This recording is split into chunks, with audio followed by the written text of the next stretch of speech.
ഉദയകുമാർ ഉരുട്ടി കൊലപാതക കേസിൽ നിയമപോരാട്ടത്തിനൊരുങ്ങി സംസ്ഥാന സർക്കാരും ഉദയകുമാറിന്റെ കുടുംബവും സുപ്രീം കോടതിയിൽ അപ്പീൽ നൽകും. കേസിൽ പ്രതികളായ 5 പോലീസുകാരെയും ഹൈക്കോടതി വെറുതെ വിട്ടിരുന്നു. ഇതിനെ തുടർന്നാണ് അപ്പീൽ നൽകുന്നത്.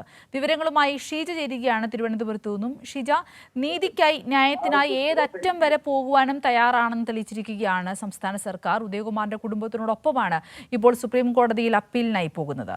കൂടുതൽ വിവരങ്ങൾ.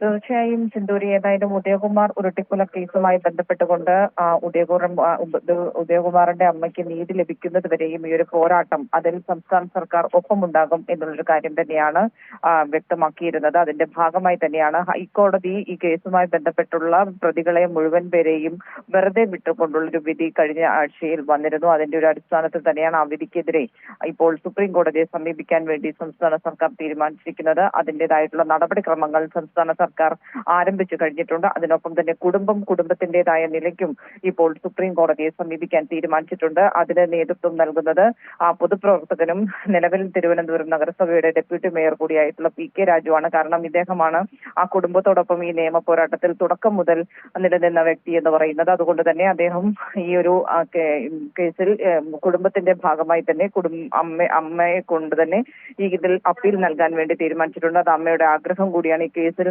നിയമ പോരാട്ടം തുടരണം എന്നുള്ളൊരു കാര്യം അമ്മ വ്യക്തമാക്കിയിരുന്നു. അതിന്റെ അടിസ്ഥാനത്തിൽ തന്നെയാണ് അത്തരത്തിലൊരു നീക്കം കൂടി ഉണ്ടാകുന്നത്. മറ്റൊന്ന് ഇവർ ആവശ്യപ്പെടുന്നത് CBI കൂടി ഈ വിഷയവുമായി ബന്ധപ്പെട്ടുകൊണ്ട് സുപ്രീം കോടതിയിൽ അപ്പീൽ നൽകേണ്ടതാണ്.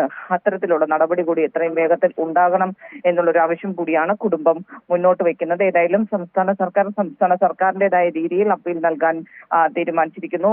ഒപ്പം തന്നെയാണ് കുടുംബം അപ്പീൽ നൽകാനുള്ളൊരു തീരുമാനവും. ഷീജ, ഇപ്പോൾ ഈ ഒരു കേസിന്റെ വിശദാംശങ്ങളിലേക്ക് പോവുകയാണെങ്കിൽ അന്വേഷണത്തിൽ CBIക്ക് ഗുരുതരമായ വീഴ്ച സംഭവിച്ചു എന്നായിരുന്നു ഹൈക്കോടതി ഈ വിധി പറഞ്ഞുകൊണ്ട് അവിടെ സൂചിപ്പിച്ച ഒരു പ്രധാനപ്പെട്ട കാര്യം. 2005 സെപ്റ്റംബർ 27 നടന്ന ഒരു കേസാണിത്. അപ്പോൾ കൃത്യമായ രീതിയിൽ അന്വേഷണം CBI നടത്താതിരുന്നതിന്റെ ഫലമായിട്ട് കൂടി വ്യക്തമായ തെളിവുകൾ ഹാജരാക്കാൻ സാധിക്കാത്തതിരുന്നതുകൊണ്ടല്ലേ ഇത്തരത്തിൽ പ്രതികൾ രക്ഷപ്പെടുവാനുള്ളൊരു സാഹചര്യം ഉണ്ടായിരിക്കുന്നത്?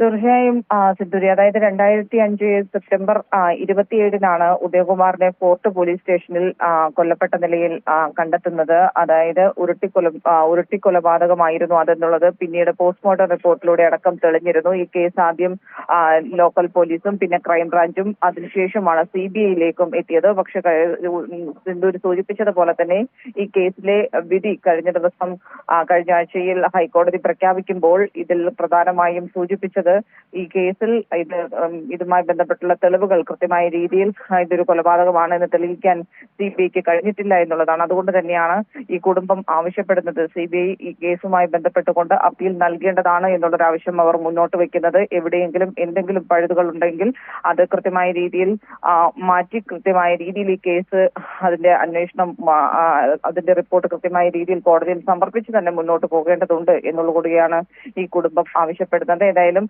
CBI ഈ വിഷയത്തിൽ എന്ത് നിലപാട് സ്വീകരിക്കുന്നു എന്നതിനപ്പുറത്തേക്ക് സ്വന്തം നിലയ്ക്ക് മുന്നോട്ട് പോകുക എന്നുള്ളത് ഈ കുടുംബവും ഇപ്പോൾ തീരുമാനിച്ചിട്ടുണ്ട്. സിന്ധൂരി, ശരി, വ്യക്തമാണ് ഷീജ. ഉദയകുമാർ ഉരുട്ടി കൊലപാതക കേസിലാണ് നിയമ പോരാട്ടത്തിനൊരുങ്ങി സംസ്ഥാന സർക്കാരും ഉദയകുമാറിന്റെ കുടുംബവും രംഗത്തെത്തിയിരിക്കുന്നത്. ഏതറ്റം വരെ പോയാലും നീതി ഉറപ്പാക്കുമെന്ന് തന്നെയാണ് ഇപ്പോൾ സർക്കാരും കുടുംബവും മുന്നിലേക്ക് വ്യക്തമാക്കുന്നത്. ഷീജയാണ് വിശദാംശങ്ങൾ നൽകിയത്.